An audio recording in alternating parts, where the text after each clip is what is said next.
தமிழகத்துக்கான நிதியை ஒதுக்க வேண்டும் என்று ஒன்றிய அரசிற்கு சென்னை உயர்நீதிமன்றம் உத்தரவிட்டிருக்கிறது.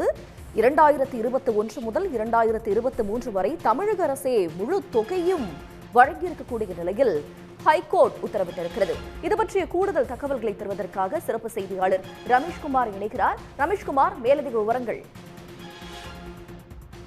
கல்வி உரிமை சட்டத்தின்படி தனியார் பள்ளிகள்ல ஏழை மாணவர்களுக்கான 25% இடஒதுக்கீட்டுக்கான மாணவர் சேர்க்கை இந்த ஆண்டு இதுவரை துவங்கவில்லை என கூறிதான் கோவையை சேர்ந்த மறுமலர்ச்சி இயக்கம் என்ற அமைப்பினுடைய நிர்வாகி ஈஸ்வரன் என்பவர் வழக்கு தொடர்ந்திருந்தார்.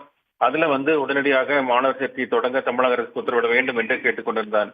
இந்த வழக்கு நீதிபதிகள் ஜி.ஆர். சுவாமிநாதன் மற்றும் வி. லட்சுமணன் ஆகியோருடைய அமர்வு முன்பு விசாரணைக்கு வந்தபோது அரசு தரப்புல ஆஜராயிருந்த கூடுதல் தலைமை வழக்கறிஞர் ஜே. ரவீந்திரன் கல்வி உரிமை சட்டத்துல 25% இடஒதுக்கீட்டு மாணவர்களுக்கான அந்த கல்வி கட்டணத்துல 60% தொகை மத்திய அரசு, 40% தொகையை மத்திய அரசு 40% தொகையை மாநில அரசும் வழங்க வேண்டும் என்றும், மத்திய அரசு கடந்த 2021 கல்வியாண்டு முதல் 23ஆம் ஆண்டு கல்வியாண்டு வரை எந்த நிதியும் ஒதுக்கவில்லை என்றும் 100% தொகையுமே மாநில அரசு தான் வழங்கியதாக அவர் சுட்டிக்காட்டினார்.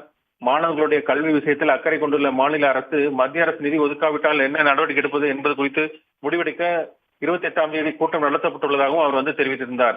மத்திய அரசு நிதி ஒதுக்காத எதிர்த்து உச்சநீதிமன்றத்தில் தமிழக அரசு வழக்கு தாக்கல் செய்துள்ளதையும் அவர் சுட்டிக்காட்டினார். தனியார் பள்ளிகளுக்கு வழங்க வேண்டிய தொகை வழங்காததால் பள்ளிகள் பாதிக்கப்படுவார்கள் என நீதிபதிகள் குறிப்பிட்ட போது, இதே போல மத்திய அரசு ஏன் நிதி ஒதுக்கவில்லை என நீதிமன்றம் கேள்வி எழுப்ப வேண்டும் என்றும் அந்த கூடுதல் தலைமை வழக்கறிஞர் ரவீந்திரன் அந்த வாதத்தின் போது கேட்டுக் கொண்டிருந்தார். என்ன காரணத்திற்காக நிதி ஒதுக்கப்படவில்லை என நீதிபதி கேட்டபோது அதற்கு பதிலளித்த தமிழக அரசினுடைய கூடுதல் தலைமை வழக்கறிஞர், மத்தியில் ஆளும் கட்சிக்கு தமிழகத்தில் ஒரு எம்பி கூட இல்லை என்பதனால் தான் ஒதுக்கவில்லை என்ற கருத்தை அப்போது தெரிவித்தார். இந்த நிலையில் தான் இந்த வழக்கில் இன்றைக்கு தீர்ப்பளித்த நீதிபதிகள் கட்டாய கல்வி உரிமை சட்டத்தின் கீழே 25% இடஒதுக்கீட்டு இடங்களுக்கு தமிழகத்திற்கு ஒதுக்க வேண்டிய அந்த நிதியை ஒதுக்க வேண்டும் என்று மத்திய அரசுக்கு உத்தரவிட்டிருக்கிறார்கள். அந்த நிதியை தமிழக அரசுக்கு தனியார் பள்ளிகளுக்கு உரியவர்கள் வழங்க வேண்டும் என்றும் தெரிவித்திருக்கிறார்கள். அதே போல அந்த கட்டாய கல்வி உரிமை சட்டத்தின் கீழே வழங்கப்பட வேண்டிய அந்த தொகையை முழுமையாக உடனடியாக சம்பந்த பட்டியலுக்கு சட்டப்பூர்வமாக வழங்க வேண்டும் என்றும் அவர்கள் தெரிவித்திருக்கிறார்கள். தேசிய கல்விக் கொள்கைக்கான அந்த தொகைக்கும் இதற்கும் எந்த ஒரு தொடர்பும் இல்லை என்றும் நீதிபதிகள் தெளிவுபடுத்தி இருக்கிறார்கள்.